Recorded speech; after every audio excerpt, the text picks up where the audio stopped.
By owning a Vetraplex franchise, you will be hiring veterans, providing them both income and opportunity, while at the same time providing your customers a way to say, thank you for your service to our nation's veterans. For more information, visit vetraplex.org. Again, that's vetraplex.org or call 928-284-2022.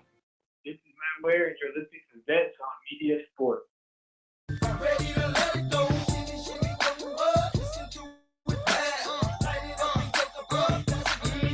can find me in St. Louis rolling on dubs, smoking on clubs, blowing up like double buzz, sipping bug, getting burned and getting bugged, daps and hugs, mean mugs and shoulder shrugs, and it's all because. And we are back. You are listening to JD's Rockin' Sports. I picked that song because we're talking baseball, and Joel loves the Cardinals, so it's a St. Louis thing. That was brilliant. And the JD's John, not here, so I can pick rap music. Best thing you have done on JD's Rockin' Sports was right there. And John Fogerty's center field, being that we're coming back into the baseball segment, was overlooked. Oh, I forgot. We're playing that later. We could do that during the UFC side because that makes a lot of sense. Yeah, and that's what you kind of expect here. Whatever. So if we had the John Fogerty center field song come on, a little sad story in today's baseball world. Ernie Banks passes away at age 83. I mean, Mr. Cub for a reason. Yeah. I mean, I don't even think you even need to be a Cubs fan to appreciate Ernie Banks. Right. I mean, he is to the Cubs what Sandy Koufax is to the Dodgers, what Stan Musial is to the Cardinals. I mean, you know what? Who else? Let's see. You know, I mean, just one of those icons of the team. It's a face franchise. Absolutely. You know, and it's noteworthy to know that although obviously not the first African American to play, he is the first Cub. He was the first African American Cub of that franchise. You know, still holds all kinds of records. But what I think is amazing is everyone knew about his devotion to the game, and one of those things that needs to be played right, needs to be played fair. Yep.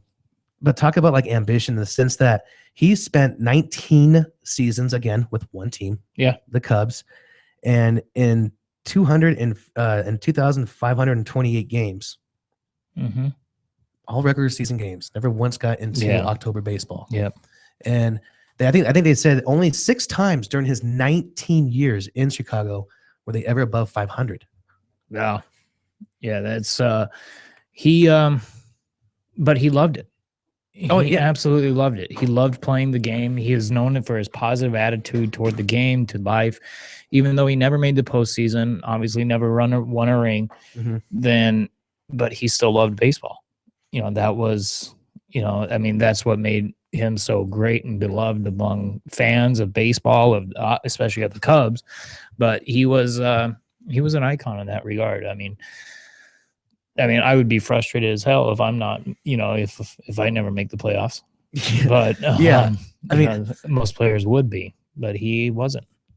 Now, you know, for those who may not know the exact time frame that we're talking here, he came up in 1953. Obviously, he only played about 10 games, so it wasn't until 1954 that he actually kind of got to play full seasons. But there it is. Sorry. Better late than never. This one's for you, Ernie. Well, I'm just playing it as your undermood music. Go on. Oh, well, you know, thank you, Aaron. I think you just picked this because on the little YouTube video I'm watching here, it's like all the Dodgers spring training. Really? We're talking about a guy's legacy, and you got to think I picked a certain song for him because it's got Dodgers on it. Well, but I'll give you a point for thinking. You're going to be a good Dodger fan. You'd look really good in Dodger blue. You really would. Look. But I will root for most LA teams once my teams are out, because when I was a kid in Phoenix, we didn't have a lot of teams. We didn't have the D-backs, obviously. So we got Dodger feeds. Those were the games we got in the summer when we got games. Obviously, it raised your right, kept you out of trouble, you know. You know who my favorite Doyer of all time is? Vin Scully. Well, he doesn't count. He's not a player. But he's good. Well, Darryl Strawberry. For the 3 years or the 4 years that maybe he was on the team. With marijuana leaves in his back pocket. Hey, he was always my guy on Ken Griffey Jr. Major League Baseball on SNES. Yeah. Oh, God, I love that game. And you know what his name was in that game? No, but I remember there's a guy named Abe Bag on that. It was, but he was our Graves. It was not because remember they made up makeup names in there, and I always went back in and edited them and had to change them. But I remember he was. Yeah, before you want to talk about that, before these damn kids today and their automatic roster updates. Back in my day, you had to go in there and edit it. It'd take you 15 minutes if two people were traded. No, I had a list. Me and a buddy, we literally got every roster for every team for that year and found out every player and edited all of them. So we had official rosters. I think if like the year was over and everyone's waiting for the next game to come out, I had finally gotten the entire roster updated. I'm like, great. So now next season's going to be up to date. If someone got traded, I'm like, well, let me re-edit your name. I'm going to make you're going to take over Mike Sharperson, and you're going to be this person. Just edit the name.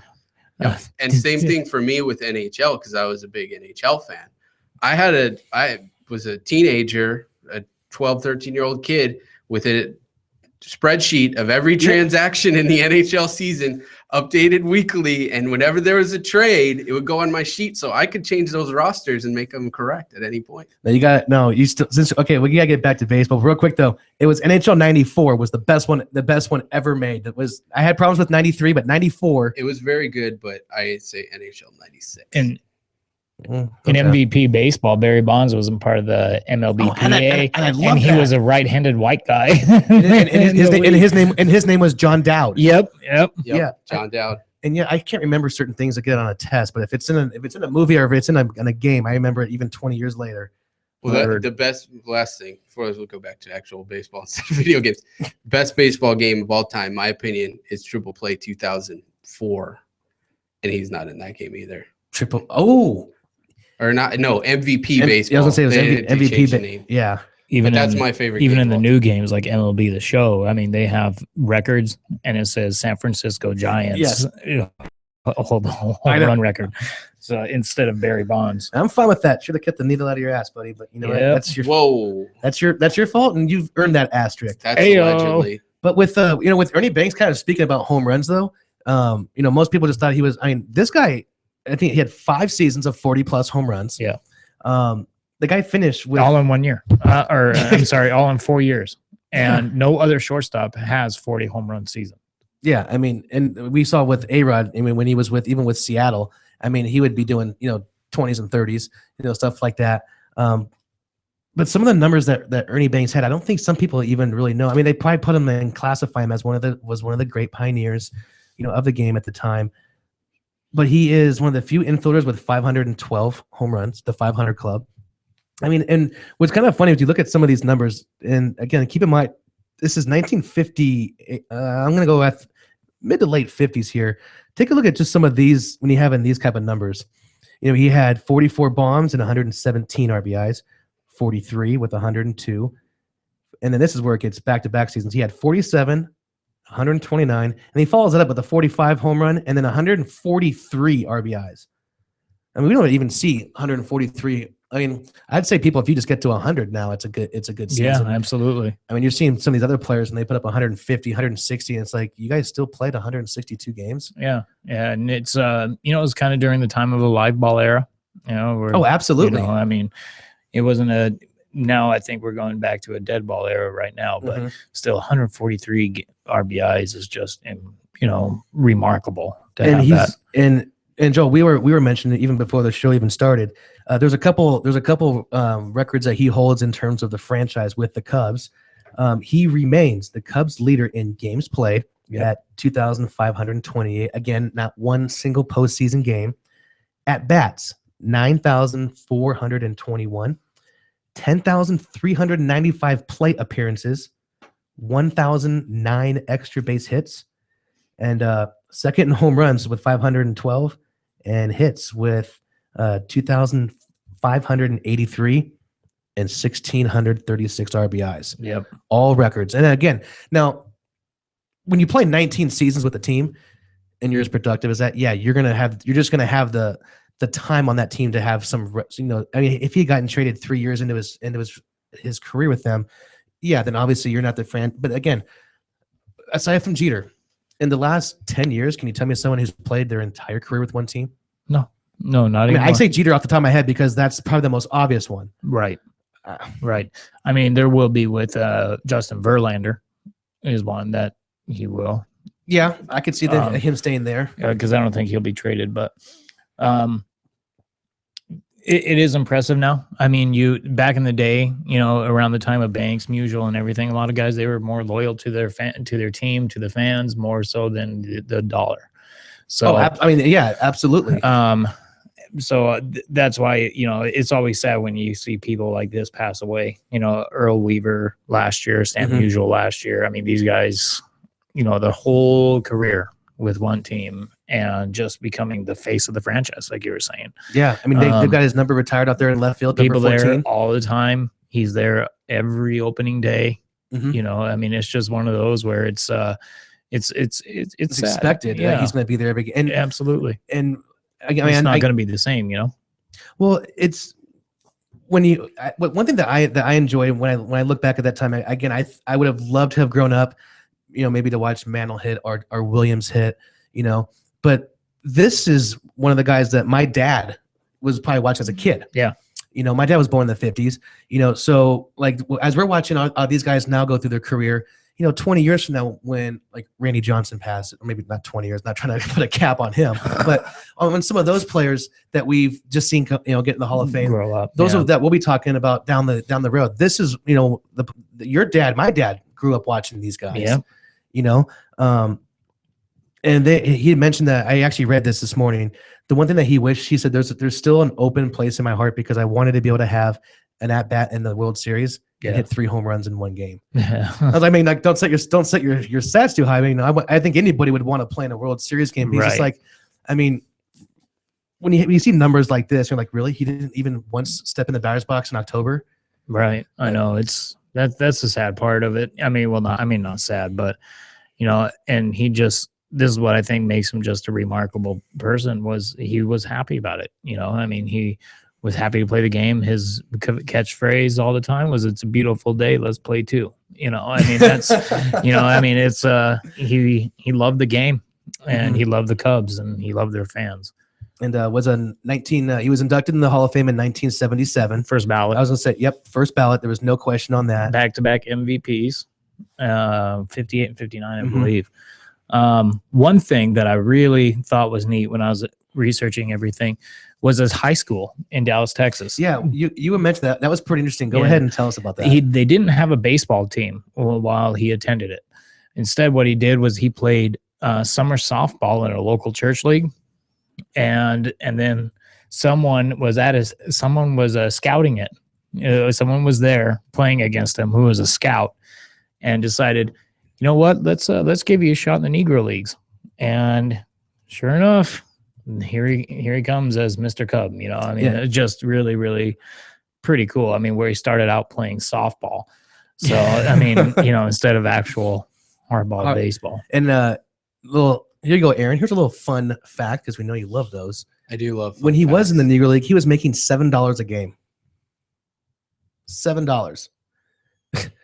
Now, I would love to be, and I guarantee if you saw some of these athletes today getting paid $7, they give you that's all you're going to get. That's all you're going to get. You could probably maybe get back to the way the game was supposed to be played, but $7. Yeah. Now, I know we're talking about different times and everything, but it's amazing because hell, a couple of years before then, most players were having second jobs during the off season as car salesmen trying to make a buck. Yeah. But, first African American Cub, and definitely, when you get named Mr. Cub, definitely it's a loss for, for baseball. But at the same time, it's for some people who didn't really ever get a chance to think of it. When they find out that he died, everyone right now knows who Ernie Banks is. Right. Yep. So, yeah, it's definitely sad. But it's stories like this, which is why you grew up as a kid, wanting to play baseball. I mean, he never had one at bat in the postseason. That's what he was, talk about. I would have liked just one at bat in the triple, or give me an at bat in single A. Right. I would kill to be able to put my cleats back on and have one more at bat. Right. And here he did it in his entire 19 seasons. Didn't complain once about not going to the show, or wasn't complaining about, well, we need more people on this team, or I want to get traded, or something like that. So he definitely did it right. So that song that was supposed to be played going into our segment here, Ernie, that was for you. But Joe, we've got some other stuff going on in baseball. We did just hear that Mr. Ichiro Ichiro, yeah. Still in the game, still playing. I think did he hit 40 yet? He's like 43. Yeah, he's up there. Good for him. And he signed a 1-year deal with the Marlins, and they've been busy this offseason as well, making some notes. But he's an old guy. Joel, your thoughts on that? I think it's absolutely a good move for the Marlins, because on their depth chart they have 3 outfielders. 3. I mean, that's just, they need an outfield. They probably need another one.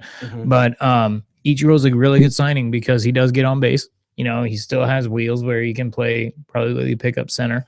You know, and he's going to be a good fit in that lineup. He's probably not going to play every day, just because of his age. You know, he probably needs some rest. Sundays off. Maybe, yeah. But you don't think he was expecting to be playing every day at this stage of his career? I mean, he's probably just happy to be getting a contract somewhere and staying. Right. I mean, you could probably say he'll probably at least get half playing time. If not, he's probably okay with that. Yeah. Well, the thing that would surprise me is he's such a big. He still hasn't learned English. He's got a translator. I'm surprised he didn't go to a West Coast team to be a little closer to Japan. You know, the A's. You know, somewhere over there that would still allow him to be a little closer to home, so to speak. Well, there's a big population of Japanese in Los Angeles, obviously. Right. Well, they've got enough outfielders. Oh, the Angels, yeah. I thought you were talking about the Doyers. Oh no, they still need to get rid of Crawford if anyone's listening. But you can call up Farhan Zaidi later. Yeah, Ichiro's 41, and but still mobile and everything. You know, he's probably not going to be what he once was when he came in the league, but you already know what you're getting out of him. And like you said, he still gets on base. Yeah, and he's not the slow. I mean, even at his age, for his career, and 2,204 games, he has a career average of 317. 360 on base percentage. So I mean that's and he didn't even come over to the majors until he'd already had 7 or 8 years in the Japanese league. If you combine his hits, he pushes Rose. Let me pose a query to you guys. He's over Rose because he's at 5,000 hits with his Japanese league. Are you putting him in a Hall of Fame first ballot? Absolutely. First ballot? Yeah, I would first ballot with those Japanese numbers. Yeah, I mean, to even take out the Japanese numbers, I think he won. He's the first player in Major League history to win both the AL Rookie of the Year and MVP. Yeah, and he won that at 33, 34. Yeah. He's been over here for 10 years now. Yeah, he won that in 2001. So yeah, he was 30 at that time. Wow. I mean, every year he hit above 300. How many total hits did you say he had? He had there we go, 2,844. So he could get to 3,000. I was going to say, is he going to get to Rose? Well, Rose has 4,400. Yeah, but I mean, if you combine the Japanese numbers with his major league numbers, he's over 5,000 hits. And look, all MLB GMs, this is a center fielder. He doesn't hit for power. He's fast. He will get on base. This is what you should be looking for. Yeah, absolutely. And a lot of people say, oh, he doesn't have the power to play outfield. You know, they look at the value position. To me, it doesn't really matter. You know, if a dude's really a stud at first base, like a leadoff hitter at first, not a power hitter, then so be it. He's a really good first baseman. You know, to me, I think those are just kind of overrated where, say, oh, you want power hitters at first base or you want them at left field. To me, it doesn't really matter. You know, I think it's a little overrated, that whole thing. I agree with you somewhat. The only thing is I want my center fielder fast and able to get on base. I want them to be my fastest player. I want Juan Pierre out there that can actually get on base. Right. Because that's the guy I want. If there's a ball hitting that gap, I want him to be able to chase it down, then come up, hit a single, and get on first. So I mean, get him over. Stealing bases is always big. I'm not a big fan of power hitting center fielders, but like you said, if your guy on first is going to hit doubles, then you get a power hitting shortstop. You get that power somewhere else, except at center field. Exactly. That's what makes Trout so deadly, in the sense that he's got the power, he's got the steals, he's got the arm, he's got the wherewithal in terms of knowing where he is and also knowing where his other outfielders are. Right. You know, but we kind of mentioned a little bit about Scherzer signing, but the issue with like Shields. Yeah. What are your kind of thoughts on maybe what are you expecting? Well, I'm actually expecting probably about a 3-year deal. Three. Okay. And I'm thinking 3 years with a heavy salary, maybe about 15 million a year. Because no one wants to sign him to a 6-7 year deal, because by that time he could be pushing 40. And but he is right now now that Scherzer's gone, he's the best pitcher in the market.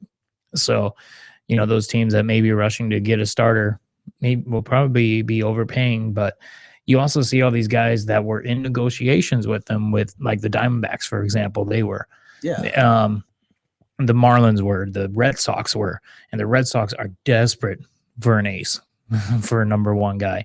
Yeah. And they pulled out. They pulled out of the negotiations because I guess his demands were probably too high. And so they just said, screw it. We'll go in with Clay Buchholz as our I think ace. he wants a 5 or 6 year deal. And Exactly. I don't think it's going to happen. No. But Papelbon is supposedly getting traded to the Brewers. The Brewers. Yeah. That's what they're talking. And Joel and I were rapping about this. Could they trade him to the Japanese league? Because I don't want to see his face ever again. You're still a little offended when he grabbed his junk. He has like a mouse face that just needs a kick right in the teeth. So does Manziel. Maybe it's again, Papelbon does not have a more punchable face than Manziel. He looks like an angry mouse. Angry mouse. You got no comment on his hands or his calves or it's a tiny mouse. No, he's just got a face that needs to be slapped around. That needs to be dealt with, huh? Yeah. All right, Joel, trade. Yeah.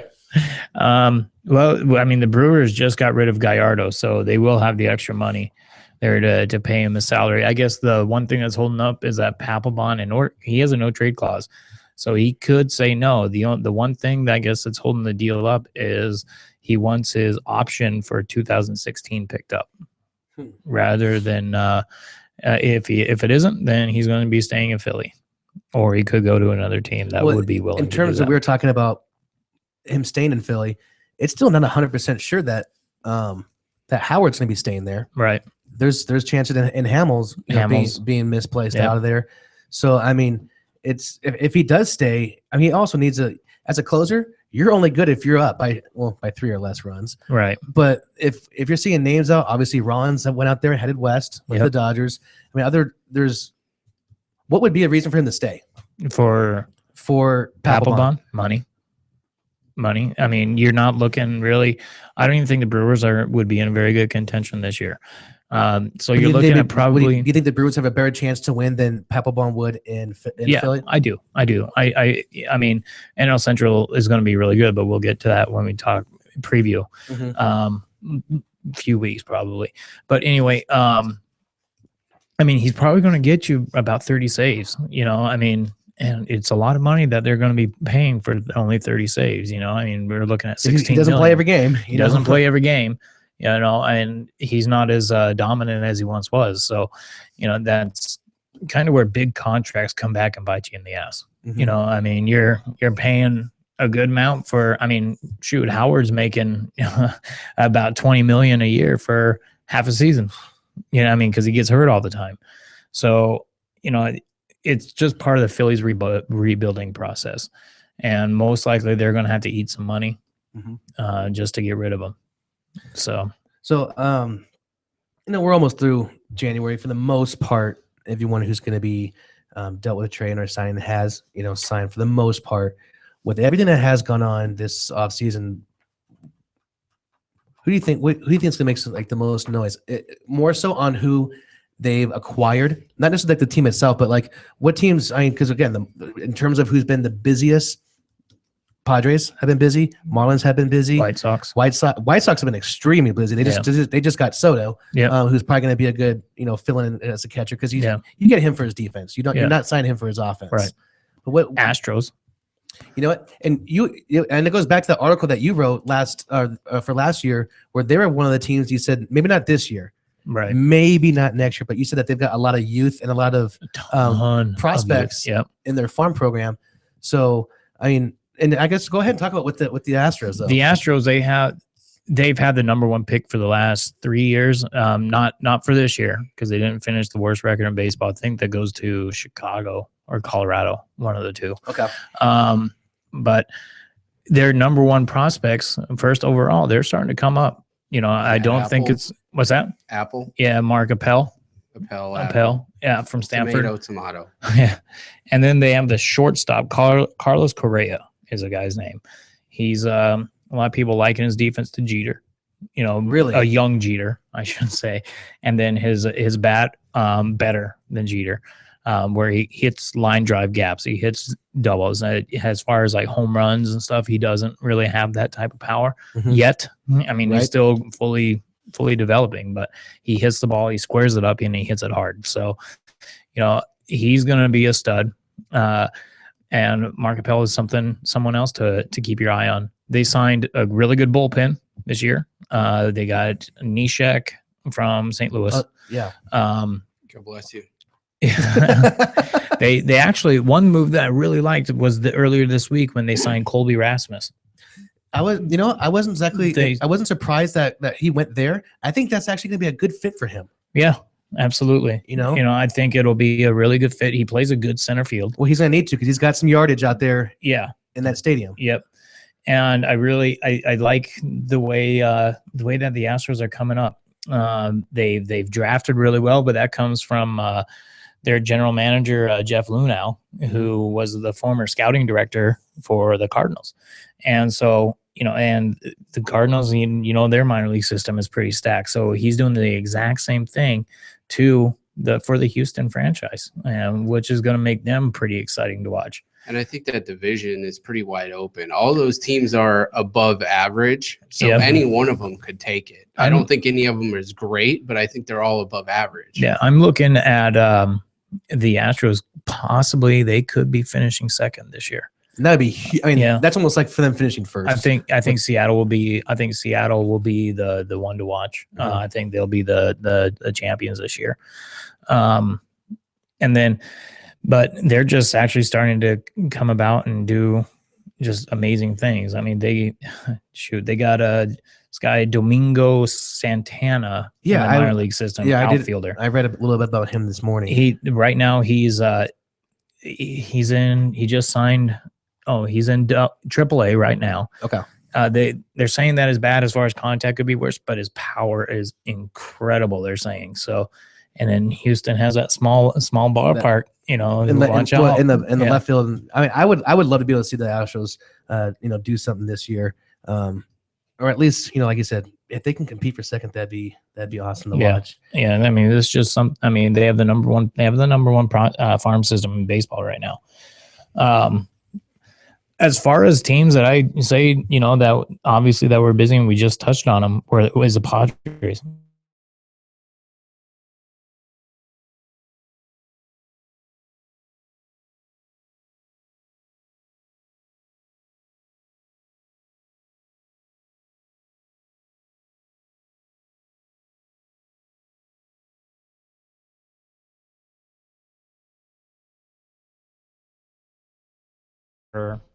Colorado, and going to make it hard for the Diamondbacks too, just with the way that everyone's all lined up there. Because that division got better. I think almost every division got better. I think the White Sox now are going to be competing with Detroit. Well, I can't wait for spring training because White Sox are out here. Yep. So that was. As a radio, we'll be out there covering games. So it's going to be a lot to look forward to. We do need to go ahead and take a timeout. We'll go ahead and do that. We've got UFC coming up.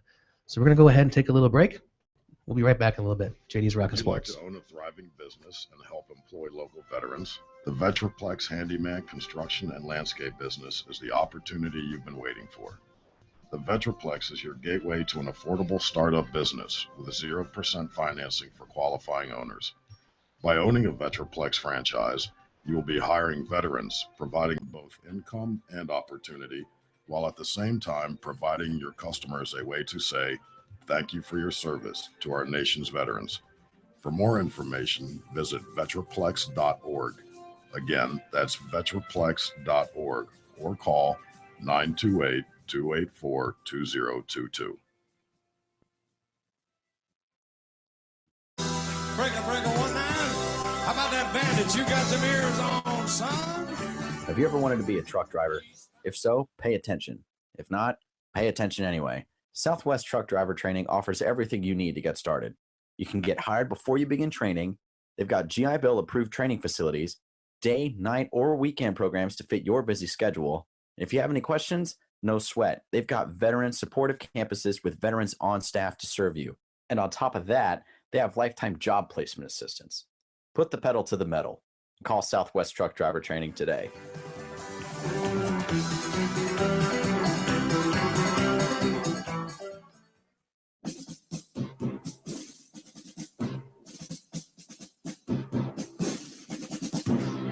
Everyone's going to need an attorney at some point in their life.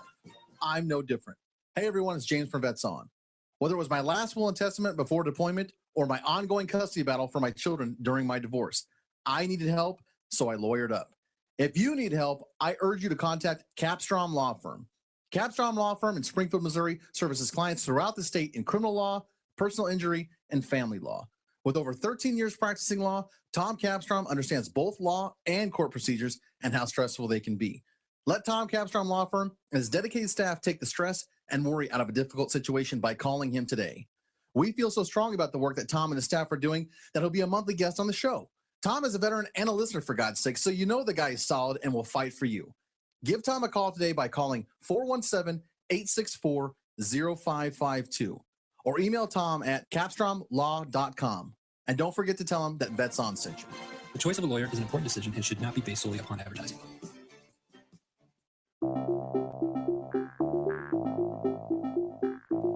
If you or someone you know is looking for a new job or career, you need to visit the pros.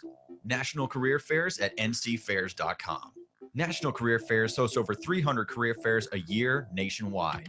The events are free and give you the perfect chance to meet some of the top employers in your area face-to-face. To find the nearest career fair to you, visit ncfairs.com. Again, that's ncfairs.com. What are you waiting for? Going around in circles again. Going around in circles again. Going around there. Battles of yore back in the seat. Purpose and will versus modern machine. Passing the self-defeating. And we are back. You are listening to JD's Rockin' Sports. We basically already got about 2 hours in the books. We are coming up on 2.5. Yeah, 2.5 hours in the books in there. It's gone quick. It always does. If we had a clock, we could. That worked. Yeah, because it's always the same time in here, but It's always some weird E-looking number past the 11. I don't speak Arabic. So UFC. Joel, we got some interesting matchups coming up today, actually, don't we? Or is it today or tomorrow? We have a good fight tonight. We have a good fight next week. What do we got on tap? What's coming up tonight we should look at? Tonight is a #1 contender match between Alexander Gustafsson and Anthony Rumble Johnson. This is going to be a hell of a fight. I'm just looking at I haven't even looked at any other stats. I'm just looking at the picture of these two. These guys they do not look like someone I want to meet in the dark alley. No. In his last fight in his last fight that Gustafsson fought, it was for the belt against John Jones, and he lost in a very, very close decision. A lot of people, myself included, thought he won. Thought he beat John Jones. I mean, at the end of it, John Jones's face looked like pizza. I mean, he had swell. So were you going off that based off just the damage you saw? I mean, for the most part, aside from damage, was the fight equal? Yeah. I mean, Jones had more strikes, but Gustafsson landed over 110 strikes, whereas Jones landed 130. But Gustafsson's strikes were more significant, and they did a lot more damage, which is really, I think, one of the telltale signs. Both of them had one takedown. It was the first. Gustafsson is actually the first guy to take John Jones down in the octagon. He's got a lot of power in his hands. He does, and he hits hard. But Anthony Rumble Johnson has sticks of dynamite. No, in his hand. his nickname is Rumble. Is he for? I mean, I'm actually kind of interested. I'm sure maybe some of the listeners are. What kind of fighters are these? Is one more of a ground and pound? Is one a stand up? Johnson is a striker and wrestler, which is what makes him so different. I mean, you got to have a wrestling base, I think, in MMA in order to be really, really successful at it. Gustafsson, he's more of a striker matchup. Okay. You know, he has really good stand-up. He's known for his aggressiveness. Johnson is a power hitting guy, but he can take you down and he can wrestle with the best of them. Phil Davis, who's also in that division, fought Johnson. And Phil Davis is a wrestler through and through. He doesn't hit very hard and he takes you down, tries to work submissions. And Johnson out-wrestled him. Johnson actually won by decision because he scored more takedowns. So, which is really incredible against a guy like that. The thing with Johnson is he fought and he lost a fight to someone. I don't it escapes me off the top of my head, but and then he took 2 years off to quote unquote find himself. And he did apparently a lot of soul searching. He wasn't like addicted to anything like drugs, or he didn't enter rehab or anything. He just wanted to take some time off. Did he train during those 2 years, or was it more like mental, or was it more about him? Yeah, it was more about him. He probably did train. It was Vitor Belfort that he lost to. That's no slouch. Yeah, I mean, Belfort's really, really good, but he's also old. So I think that's why he got a little upset with that. Then he came back in April and beat Phil Davis. But Johnson, he's he's came back and he's better. He's so much better than what he was. And his power's gotten better, and he just incredible, just his sticks, dynamite in his hands, like I'm saying. But he knocked out Nogueira, Little Nog, who, and he knocked his head into a parking lot. I mean, he hit him so hard that it was just unfair. But both guys are really known for their striking more, but Johnson can wrestle, even though Gustafsson's not a wrestler. It's not going to become a wrestling match. Let me ask you this, and for some of the listeners who may just watch UFC, may not know a whole lot of any like strategy behind it. Why would you say, or what gives a fighter in terms of mixed martial arts maybe the advantage or the benefit of being a wrestling base? I would just with not much knowledge, I would say if you have a wrestling background, it might help you with keeping or I wouldn't say securing the fight. I mean, to have control over the fight. Why is wrestling so important as a base? Because a lot of times, and when you're trying to score points with the judges, one of the big things is takedowns. Okay. As a wrestler, obviously you need to know how to take down, but you also need to know how to defend it. Yeah. A lot of times what you'll see for guys, especially guys that have a wrestling base, is that they'll put their ass against the octagon with their legs spread really wide out in order to avoid it. And then they'll pull their head up like family show. Yeah, sorry. Pry their head up off of the fence and start hitting them. Okay. That's why wrestling becomes so important, is defending that takedown, along with also, being able to take people down. I mean, I've seen people like, when I first started watching UFC, I would see them shoot, and I've been like, you see that maneuver you're mentioning where you get your legs out. Yeah. And obviously, because when you're getting takedown, it's kind of the same thing with football. Whoever gets lower is better. Yep. On that. But I mean, I enjoy seeing someone get taken down and then being able to control them. I don't like seeing the whole game or the whole match on the floor. But in wrestling, you're not taught submissions. You're just strictly taught how to get. So, like, does anyone have an advantage in terms of submission with this fight? Yeah. No. Someone, if it's finished, it's going to be by knockout or technical knockout. Both these guys are not known for their submission moves. Okay. They're mostly known for their striking ability. So, but don't you think that one might try and take advantage of that? You're not a submission person at all, so right? I could try. And they could. That. Yeah, exactly. They could, but the one, if it does become one of those, then I think it's going to be Gustafsson, because Johnson has never submitted anybody in his entire career. So, and Gustafsson has submitted one. But a lot of times with that submission, I think it was because of punches. I think one guy, he got down on the ground and was being grounded and pounded by Gustafson, and they just tapped because of all the.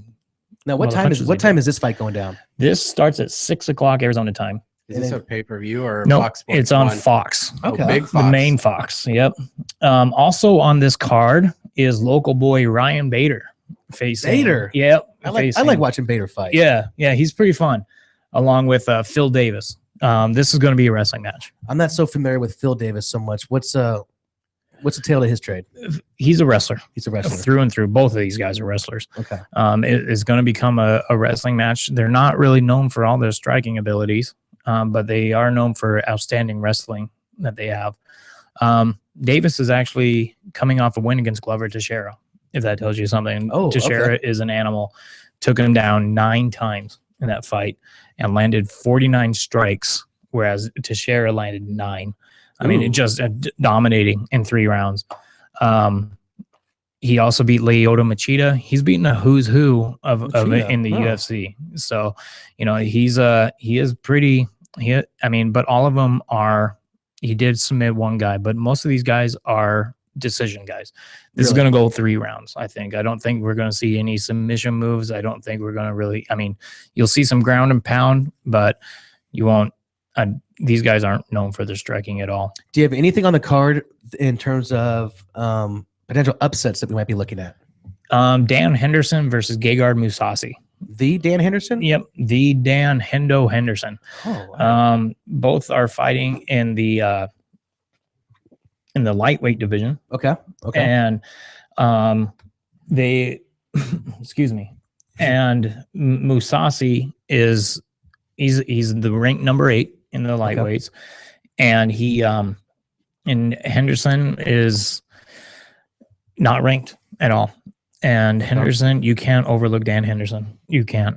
He has something called an H bomb, which is his right hand, right on the ear, and he has knocked out a who's who in that. Is he getting up there in age?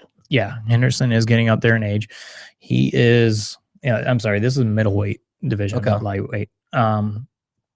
And he has. Let me see how old he is, real quick. Because this is from like the Dan and this is Dan from the Dan and Dan days, right? Yeah, Henderson is 30-12 in his MMA career. Oh my god. Yeah, so he is he's 30. No, he's 44. Excuse me. So he is up there. Okay, he is up there. He's getting up there, but he still is a really good fighter and going to be a Hall of Famer at some point. He is in a really bad streak right now, where he's actually lost 4 of his last 5 fights. So his last fight was to Daniel Cormier that he lost. Okay. But he has knocked out Mauricio Shogun Hua. He's that's one guy I would never want to be in. You can give me the stats and the attributes of any of those players. Hua is not one I want to go up against. Yeah, not at all. That's really about. There is another one. Fighters I've never even heard of: Akira Khorasani and Sam Cecilia. This fight's in Sweden. So you are going to see a lot of Swedish fighters on this card. So the prelims, they're okay.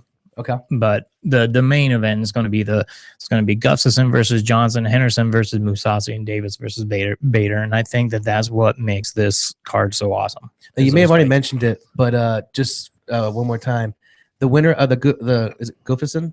Gustafson. You said that is awarding a bout fight. The winner of that. The winner of that is facing John Jones for the title. Oof. So, me personally, I want, if it was anywhere else but Sweden. Now, Gustafson is from Sweden. Oh, he is. Yeah. If it's anywhere else than Sweden, Gustafson wins it.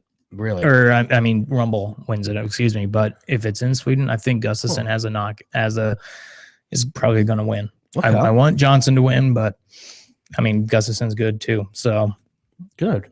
Now, is this what we've just been going over? Is this all on this card? Yes. Now we have a fight coming up now tomorrow. We do next week. Next week. What's on the lineup for that?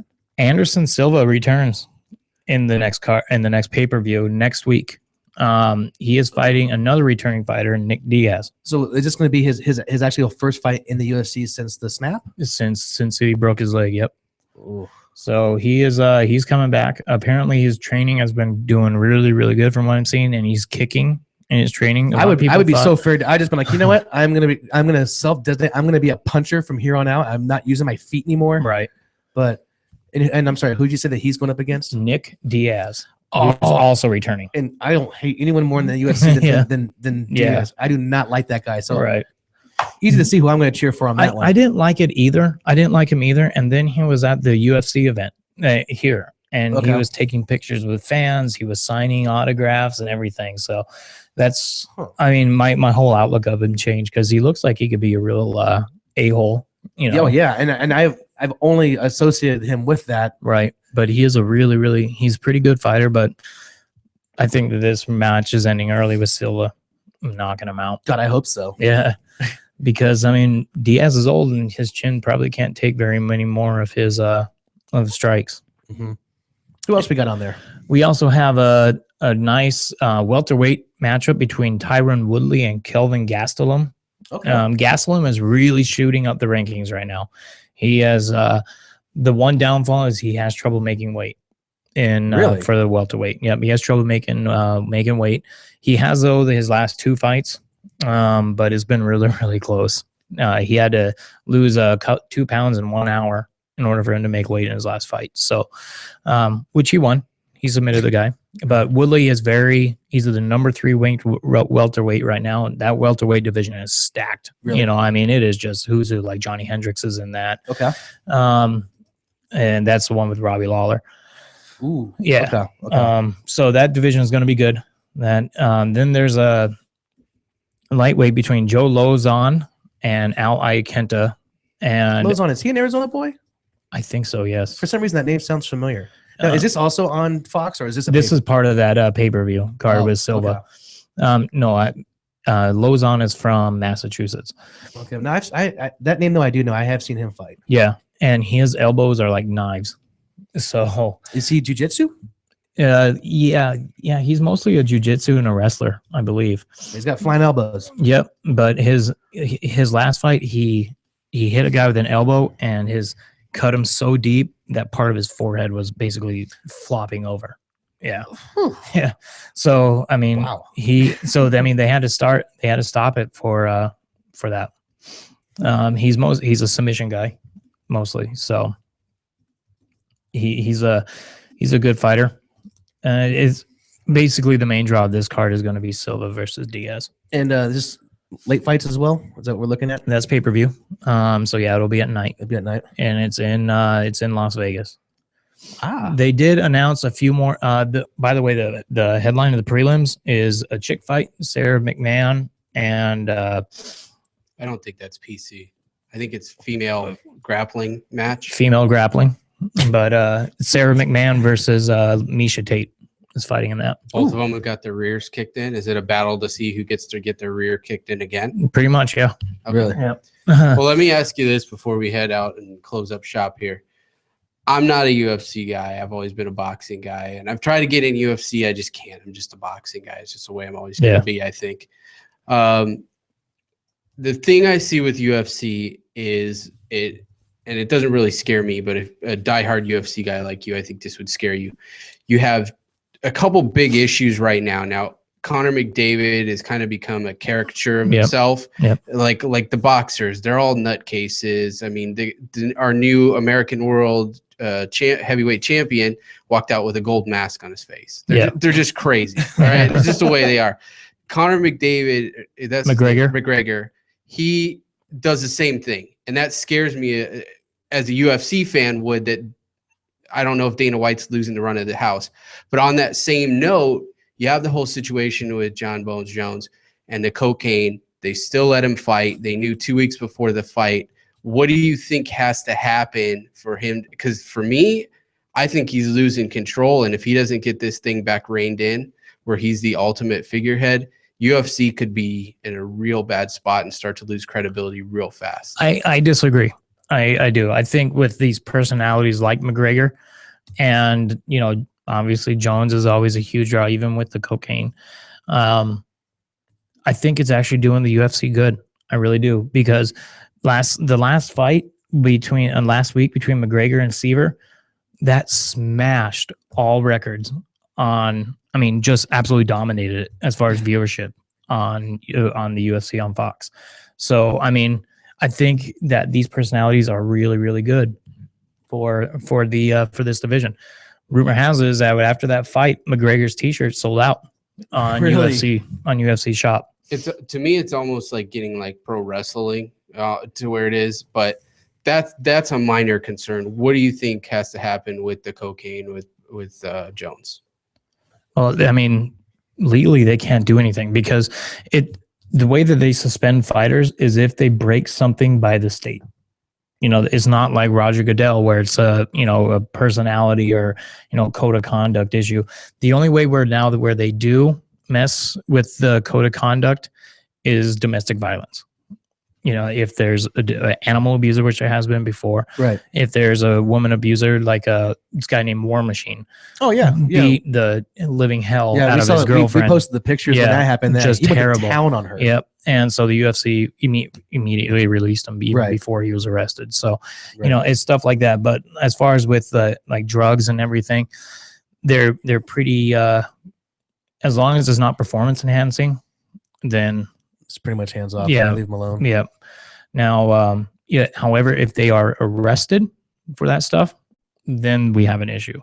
Because then a lot of people can say though that cocaine is a performance enhancing drug because I mean he could have been he could have been amped up. DC DC doesn't hit that hard. Daniel Cormier doesn't hit that hard in his last fight, but he's not feeling any pain. I mean it very well could be something like that. A lot of people do argue that. So I don't. I actually think that Dana White's actually doing a pretty good job with the UFC right now. Yeah, and where he's letting these guys talk. He's letting these guys get angry at each other. Makes sense. For example, that first stare down between John Jones and Daniel Cormier, they were both fined. They were both fined like $100,000, for that little scuffle that they had at the MGM, that very first stare down.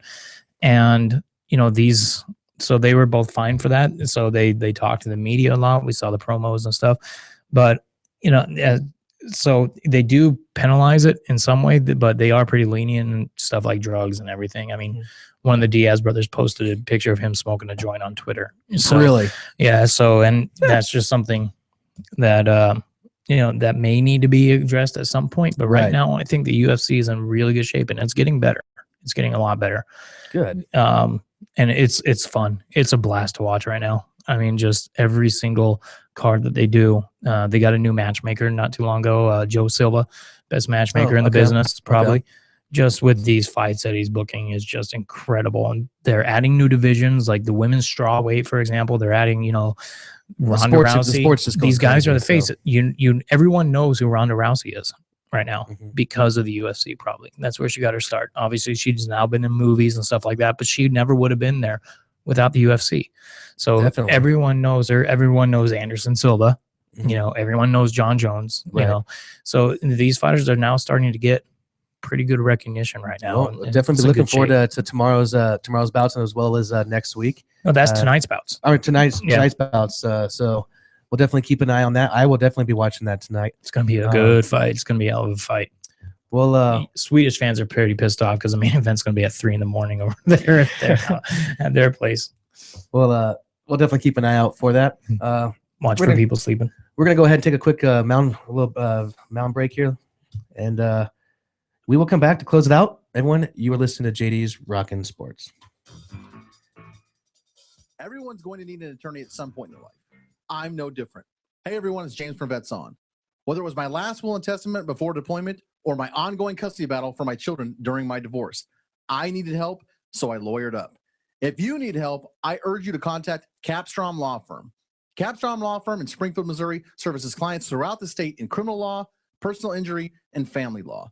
With over 13 years practicing law, Tom Capstrom understands both law and court procedures and how stressful they can be. Let Tom Capstrom Law Firm and his dedicated staff take the stress and worry out of a difficult situation by calling him today. We feel so strong about the work that Tom and his staff are doing that he'll be a monthly guest on the show.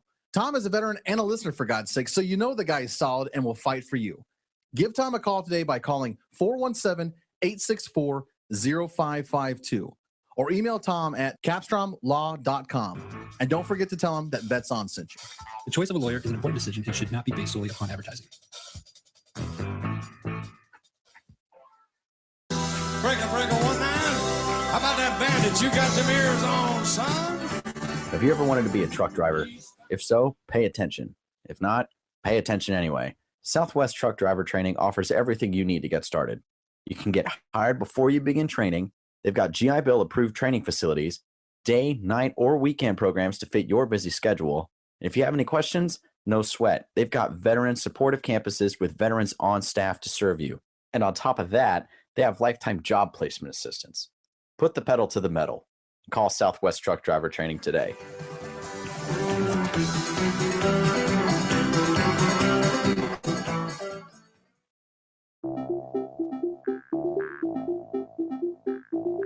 If you or someone you know is looking for a new job or career, you need to visit the pros. National Career Fairs at ncfairs.com. National Career Fairs hosts over 300 career fairs a year nationwide. The events are free and give you the perfect chance to meet some of the top employers in your area face-to-face. To find the nearest career fair to you, visit ncfairs.com. Again, that's ncfairs.com. What are you waiting for? Would you like to own a thriving business and help employ local veterans? The Vetraplex Handyman Construction and Landscape business is the opportunity you've been waiting for. The Vetraplex is your gateway to an affordable startup business with 0% financing for qualifying owners. By owning a Vetraplex franchise, you will be hiring veterans, providing them both income and opportunity, while at the same time providing your customers a way to say, thank you for your service to our nation's veterans. For more information, visit vetraplex.org. Again, that's vetraplex.org or call 928-284-2022.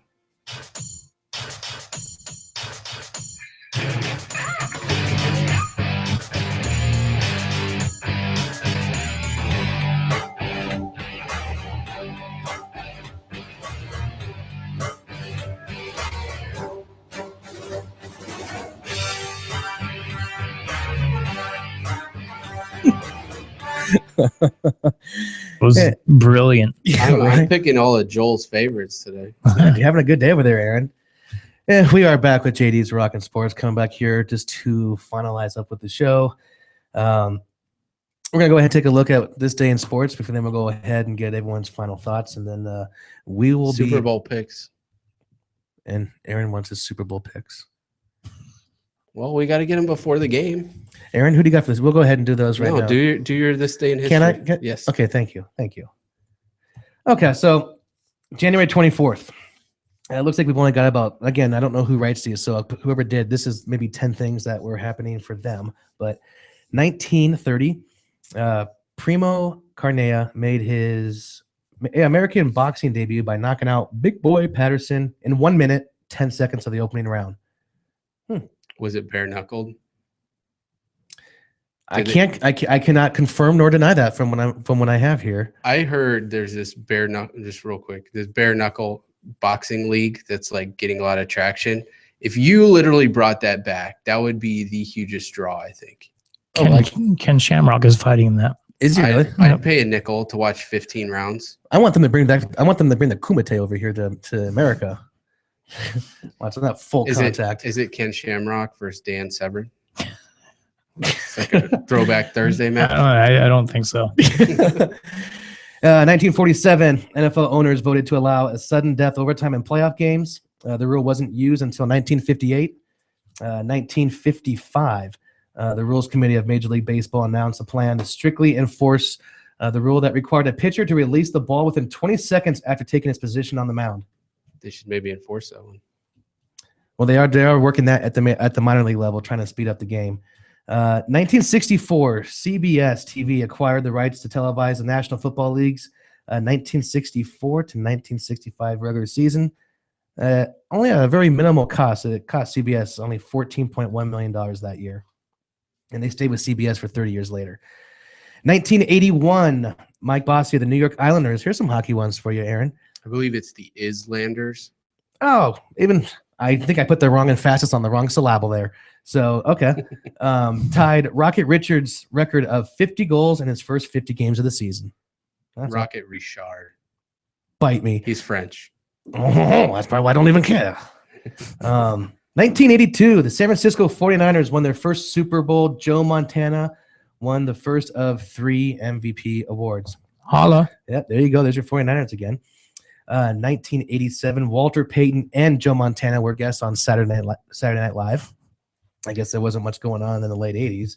1990, Clarence Big House Gaines collected the 800th victory of his college coaching career with Winston-Salem State University beating Livingstone 79-70. How about that? Here we go. 1995. I'm sure everyone knows exactly where you were when this happened. I was in school.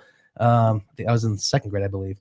The prosecution gave its opening statement with the O.J. Simpson murder trial, and the sad thing is, Aaron, the murders are still out there. I know those real killers are still Those on the real loose. killers. I don't think we'll ever find them. We better. I mean, it's just wrong. And here's our final one. Again, it's hockey. 2006, Mario Lemieux retired from playing in the NHL for the last time. He had previously retired and came back from his from cancer, a heart problem, agonizing back pain, a rare bone infection, a self-imposed 1-season layoff, and 5 years earlier from the boredom of retirement. So he called it quits after that. So that's all we got going on in this day in sports. We'll go ahead and now see. I think I saw somewhere too that this was the last of the Bills for Super Bowl running. Ooh. So somewhere. I think I saw that one today. I did not know that. I did not know that. Super Bowl picks. Joel, start with you. Patriots. Yeah. You said what, 27-24? 21-20. 21-20. I think Lance said that it was going to be 27-21. Is that what Lance said? Yeah, for the Seahawks. For the Seahawks. And Paul said 27-24 Patriots. Okay. Aaron, what do you got? I got 34-17 Patriots. You can score 17 points in a football game. I don't know what you're talking about. Yeah, you can. Yeah, thank you. I know that. I was just I had to get a Ron Burgundy yell out somehow, so I got that done. But go ahead. That is it. I was done with my pick. You just had the score. I didn't hear you what your pick was. Oh, the Patriots. That would help. Okay. Okay. They rally behind controversy. So I think I think it's because it's going to be. I too. Sorry, Lance. I am going to go with the Patriots. I'm going to go ahead and say probably 24-10. I think I have a feeling it's going to be. I said it was going to be a close game, but I was wrong on my last pick when I picked my Packers to pull it out. So, okay. So it looks like everybody is on the same page in the office. Lance has got the Seahawks outside of that. So, Final thoughts? Well, what do you got, Aaron? Watch the All-Star Skills game tonight, even if you're not a hockey fan. It's good. Starts at 5 here locally. Good deal. Good deal. Joel, what do you got? I will not be watching the hockey skills. Instead, I'll be watching the UFC match. Absolutely. Starts at I think it starts at 6, and the prelims will be going on. I think at 4. So if you just want to see a Three, bunch of idiots punching each other, I guess. Yep. I think I probably will be and I'll probably be switching between the hockey. I do want to watch this UFC card, so that's pretty much what I got going. I got my parents in town, so I'm gonna meet up with them after this. But should be some good stuff to look forward to. Everyone, we do appreciate you listening. We will be back with Tuesday night show. JD will be in the house at that time. But thank you everyone for listening. And as JD would say, I'm out.